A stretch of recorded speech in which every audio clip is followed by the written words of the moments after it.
Buenas tardes, mi nombre es Giovanni Blanco y junto con mi compañero José Mejías vamos a abordar diferentes aspectos desde las encomiendas de Venezuela hasta la disolución de la Gran Colombia. El sistema de encomiendas en Venezuela fue un sistema de trabajo forzoso en la época colonial, en el que la corona española asignaban indígenas que realizaban las encomiendas a los colonizadores. Estos indígenas realizaban dicho trabajo sin recibir ingreso a cambio, sino que lo hacían a cambio de su protección y evangelización por parte de los encomendadores, quienes a su vez tenían el derecho de explotarlos, y además estos indígenas eran obligados a entregar a los encomendadores una parte de su producción o servicios. No obstante, a pesar de los abusos y maltratos hacia los indígenas, los encomendadores podían ser sancionados por ello. Para esto se establecieron ordenanzas para regular el trato y los abusos hacia los indígenas, así como también otras limitaban el trabajo a 3 días por semana, y que los otros fueran aprovechados para sus propias labores. Sin embargo, a menudo estas normas eran incumplidas. Por otro lado, es importante destacar que este sistema tuvo un impacto devastador en la vida de los indígenas, ya que con la llegada de los españoles, los indígenas fueron despojados de sus tierras. Su forma de vida tuvo un cambio radical después de esto. La población indígena perdió su libertad y fueron explotados laboralmente sin salario alguno. Además, el sistema de encomienda influyó en la decadencia de la cultura indígena, ya que los españoles les imponían su cultura y los limitaban al derecho de la educación. Aunado a esto, la tasa de mortalidad ascendió por las enfermedades que los españoles trajeron a las tierras indígenas venezolanas. Por otro lado, también podemos mencionar que el sistema de encomiendas en Venezuela fue evolucionando a través del tiempo, como consecuencia de la presión de la Iglesia, la resistencia indígena y la evolución de los ideales políticos. Por su parte, la Iglesia jugó un papel fundamental en la sociedad venezolana en este periodo, ya que ésta se dedicó a la evangelización de los indígenas y a su vez intercedió por los derechos y protección de ellos, oponiéndose al sistema de encomienda. Sin embargo, la Iglesia dependía de la corona española, por ello, sus acciones de protección y defensa hacia los indígenas eran limitadas. Hablemos de cómo era la economía en Venezuela durante los siglos XVI, XVII y XVIII. Para el siglo XVI, las principales actividades económicas de Venezuela eran la agricultura, la minería, el comercio y la esclavitud. La agricultura se basaba en el cultivo de maíz, harina, tabaco y cacao. A finales de este siglo, el cacao comenzó a ganar más importancia. La minería se basaba en la extracción de oro principalmente, aunque a finales del siglo esta actividad decayó debido al agotamiento de los yacimientos aluvionales. El comercio era el intercambio de productos locales entre otras colonias y España, y la esclavitud era la introducción de los esclavos africanos para sustituir la mano de obra indígena. En el siglo XVII, el cacao se convirtió en el principal producto de exportación, especialmente hacia México y España. Por otro lado, la ganadería también fue teniendo mayor importancia con la exportación de cueros y carne salada. La minería perdió relevancia, mientras que la esclavitud se consolidó en las haciendas cacaoteras. En el siglo XVIII, el comercio se liberalizó parcialmente con la creación de la Compañía Guipuzcoana en 1728, que monopolizó el comercio de cacao y a su vez también impulsó la producción. Por otro lado, surgieron otros cultivos como el café y el añil. Sin embargo, el cacao se mantuvo como el producto dominante. La demografía en Venezuela durante esta época y los cambios que tuvo a lo largo del tiempo.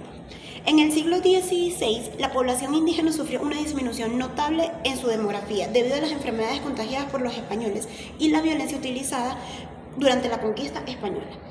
La población española era pequeña, pero se fue incrementando con la llegada de nuevos colonos y la creación de ciudades y pueblos. En el siglo XVII, la población indígena siguió disminuyendo principalmente en las áreas más afectadas por la explotación del trabajo forzoso, mientras que la población española siguió incrementándose con la llegada de los colonos del nuevo reino de Granada y con el desarrollo de las misiones. Seguidamente, la población indígena siguió disminuyendo para el siglo XVIII, mientras que la población española seguía aumentando significativamente. Sin embargo, cabe destacar que hubo un aumento en la población mestiza. El mestizaje entre españoles e indígenas fue un proceso constante, especialmente en las zonas de contacto entre los dos grupos. Además, los españoles se fueron expandiendo hacia la zona de los llanos, buscando nuevas tierras para la agricultura y la ganadería. Asimismo, la esclavitud tuvo un impacto en la sociedad venezolana, tanto en la economía, cultura y la demografía. En la economía, los esclavos fueron esenciales en plantaciones de cacao, café y otros cultivos, así como en la ganadería. La esclavitud influyó también en el comercio, ya que la trata de esclavos fue un negocio lucrativo conectando Venezuela con África y otras colonias. Por otro lado, la esclavitud también tuvo un impacto en la cultura venezolana, ya que los africanos aportaron tradiciones religiosas, musicales y culinarias que se mezclaron con las indígenas y europeas.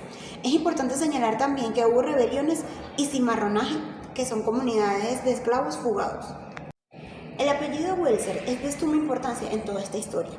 Los Welser eran una poderosa familia de comerciantes y banqueros originarios de Augsburgo, Alemania. Los Wesselers operaban en el comercio internacional, financiando expediciones y actividades mineras, y estaban estrechamente vinculados con la corona española.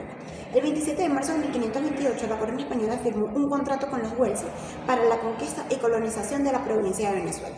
Este acuerdo otorgaba a los Welser derechos exclusivos sobre el territorio con el objetivo de explorarlos, pacificarlos y explotar sus recursos.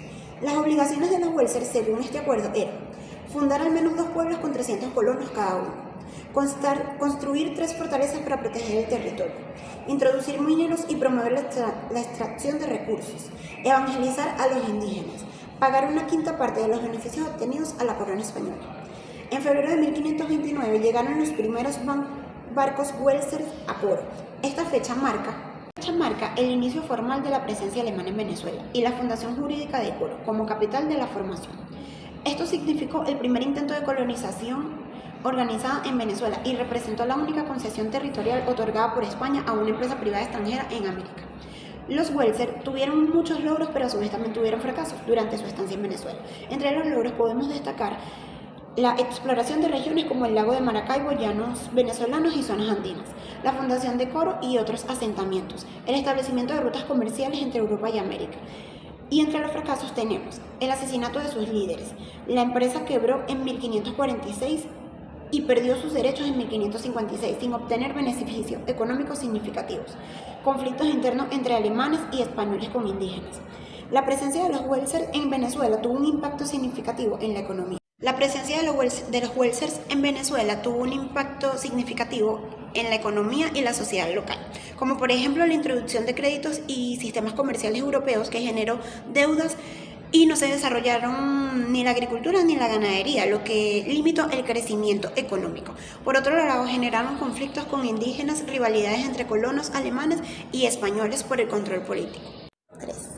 La importancia de las cuentas financieras de la Real Hacienda venezolana de 1529 a 1810 son muy importantes, ya que revelan la estructura del gasto público en áreas como sueldo, administración, defensa, construcción, etc. Esto permite analizar cómo se priorizan los recursos y cómo se distribuirían las partidas presupuestarias. Las cuentas documentan las fuentes de ingreso, extracción de las perlas, documentos, impuestos, comercios, etc. Permiten identificar las diferentes fuentes de riqueza y el peso que tenían en las finanzas públicas. 3. Los principales ingresos de la Real Hacienda durante el siglo XVI se basaban en impuestos. La corona española impuso varios tipos de impuestos a la población venezolana, incluyendo impuestos sobre el comercio, la tierra, extracción de perlas y servicios. Extracción de perlas en las islas de Cubagua y Margarita fueron fuente importante de riqueza para la corona, pero también generó explotación de la población indígena. Comercio. El comercio entre Venezuela y España generó ingresos importantes para la Real Hacienda. Por otro lado, los gastos de la Real Hacienda están divididos en sueldos, ya que se destinaban gran parte del presupuesto a pagar sueldos de los funcionarios reales, especialmente del gobernador y de los militares. Administración. Se destinaban recursos para cubrir los gastos de la administración de territorios, incluyendo la construcción de edificios y la compra de suministros. 1, 2, 3. Defensa. Se invirtió una gran parte en la defensa del territorio para combatir indígenas, piratas y enemigos extranjeros. Las políticas económicas de la corona española tienen un impacto en finanzas públicas de la Venezuela colonial, como por ejemplo el mercantilismo, rebajas arancelarias, proteccionismo, dependencia fiscal. 3.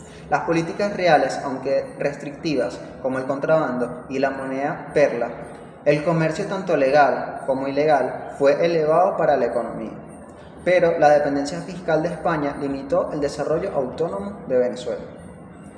Por otro lado, podemos mencionar cómo afectaron las reformas borbonas a la estructura política y administrativa de Venezuela.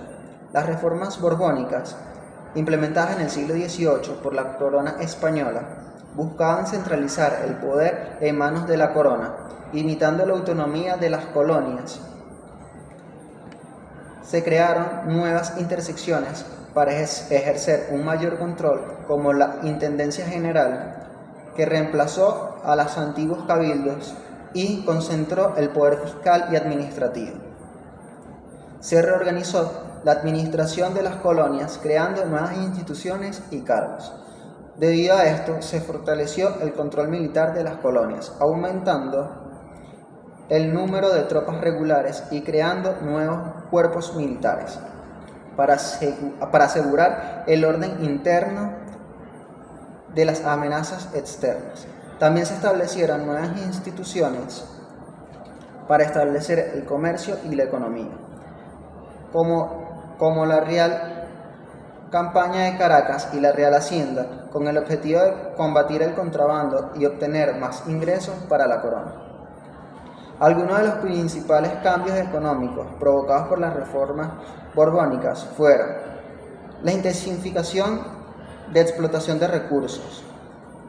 Estos buscaban explotar los principales recursos de las colonias y se intensificó la extracción de oro, plata y cobre, y se promovió el cultivo de cacao y el tabaco. La corona española puso un control sobre el comercio entre las colonias y España. Establecieron monopolios comerciales como la Real Campaña de Caracas. Se implementaron medidas para combatir el contrabando. Las reformas aumentaron los impuestos para la corona, especialmente sobre el comercio y la extracción de recursos, lo que generó protestas por parte de la población local. Es importante destacar que los impuestos se hicieron más pesados y numerosos, especialmente para los indígenas, provocando un malestar social, lo que a su vez generó diferentes protestas y revueltas, como fue la revuelta de los comuneros en 1781. Los comuneros en San Cristóbal